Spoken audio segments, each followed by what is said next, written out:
بسم الله الرحمن الرحيم. الحمد لله رب العالمين،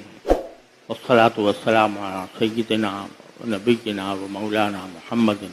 خاتم النبيين وإمام المرسلين وعلى آله وأصحابه أجمعين وعلى كل من تبعهم بإحسان إلى يوم الدين. أما بعد، میرے محترم بزرگوں، دوستوں اور بھائیوں،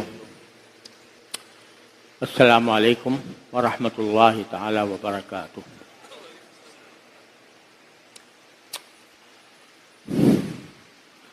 عرصے دراز سے میں جمعہ کے اس خطاب میں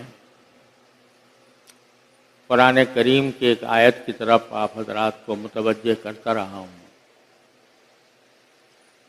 جس میں اللہ تبارک و تعالیٰ نے ایک ارشاد فرمایا کہ تم میں سے ہر شخص اپنی خبر لے، یعنی ہر شخص اپنی اصلاح کی فکر میں لگ جائے، دوسروں پر تنقید کرنے اور دوسروں کو برا بھلا کہنے کے بجائے ہر انسان کو چاہیے کہ وہ اپنا جائزہ لے، اپنے گریبان میں منہ ڈال کر دیکھے کہ میں نے اپنی زندگی میں کیا کیا گناہ کیے ہیں اور کن غلطیوں میں میں اب تک مبتلا ہوں۔ اگر ہر شخص یہ کام کر لے جو قرآن کریم نے فرمایا ہے تو پھر انشاءاللہ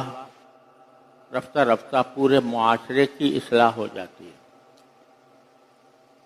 کیونکہ معاشرہ نام ہے افراد کے مجموعے کا۔ اگر ہر فرد اپنی ذمہ داری محسوس کرے، ہر شخص اپنی اصلاح کی فکر میں لگ جائے تو رفتہ رفتہ یہی افراد معاشرہ بن جاتے ہیں اور اس سے ایک نیک، صالح، دیانتدار، امانتدار معاشرہ وجود میں آ جاتا ہے۔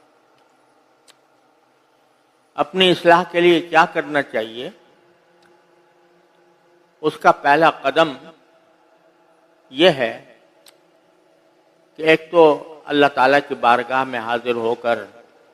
اپنی ساری پچھلی زندگی کے گناہوں کی معافی مانگے، انسان اللہ تعالیٰ سے مغفرت طلب کرے، اور یہ بات ذہن میں رکھے کہ ہم جن مصائب و آلام کا شکار ہیں اس وقت، پورا ملک بلکہ پورا عالم اسلام، در حقیقت وہ ہماری اپنی بدعملی کا نتیجہ ہے۔ لہذا ہر انسان کو اللہ تبارک و تعالیٰ کی بارگاہ میں حاضر ہو کر توبہ اور استغفار کرنا چاہیے اور کرتے رہنا چاہیے، کیونکہ انہی بدعملیوں کی شامت ہے جس میں ہم گرفتار ہیں۔ تو اللہ تعالیٰ سے رجوع کر کے توبہ کریں اور ساتھ ہی اللہ تعالیٰ سے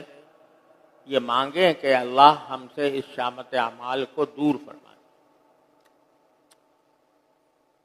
تو اللہ تعالیٰ کی رحمت سے کبھی مایوس نہیں ہونا چاہیے،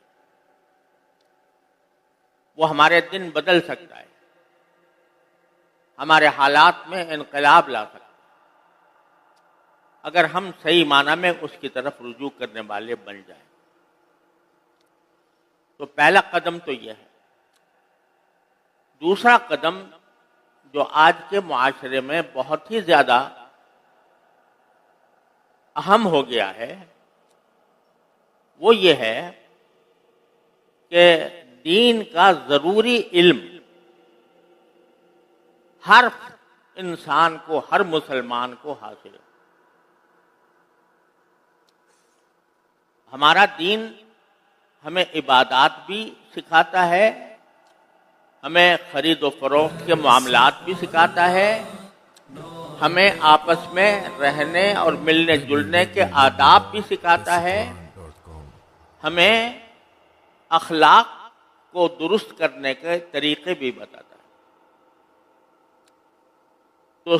انسان کو ان تمام شعبوں میں دین کا صحیح علم حاصل ہونا چاہیے۔ صحیح علم ہونے کے معنی یہ نہیں ہے کہ ہر شخص پورا عالم بنے اور کسی مدرسے میں داخل ہو کر 8 سال تک درس نظامی کی تعلیم حاصل کرے۔ یہ تو ہر انسان کے ذمے فرض عین نہیں ہے، فرض کفایہ ہے کہ کچھ لوگ اگر عالم بن جائیں تو پھر پورے معاشرے کی طرف سے فریضہ ادا ہو جاتا ہے۔ لیکن علم کا ایک حصہ وہ ہے جو فرض عین ہے، ہر انسان کے ذمے فرض ہے کہ وہ اتنا دین کا علم حاصل کرے جس کے ذریعے وہ ایک مسلمان کی زندگی گزار سکے۔ اس میں عبادات کا علم بھی، معاملات کا بھی، معاشرت کا بھی، اخلاق کا بھی۔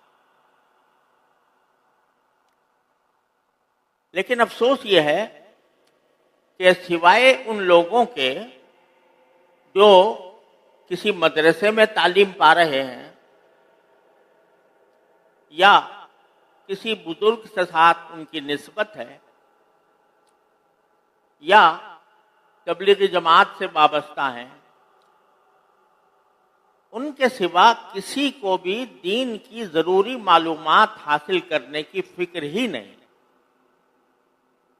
صبح سے لے کر شام تک کی زندگی صرف اپنے دنیاوی مفادات حاصل کرنے میں خرچ ہو رہی ہے اور اس بات کا کوئی اندیشہ نہیں ہے کہ میں دین سے کتنا دور ہوتا جا رہا ہوں۔ بڑی بڑی درسگاہیں بنی ہوئی ہیں اسکولوں اور کالجوں یونیورسٹیوں کی شکل میں، جس میں سب کچھ پڑھایا جاتا ہے جیسا بھی پڑھایا جاتا ہے،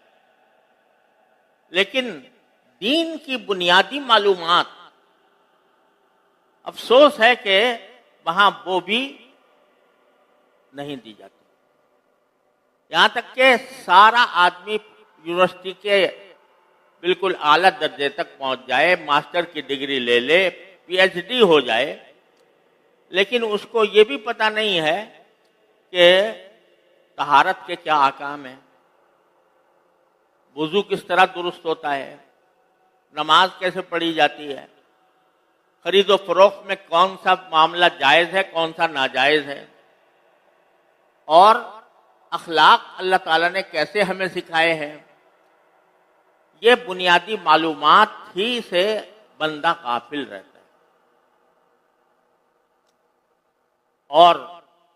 اس کے نتیجے میں دین سے دوری رفتہ رفتہ بڑھتی جا رہی ہے۔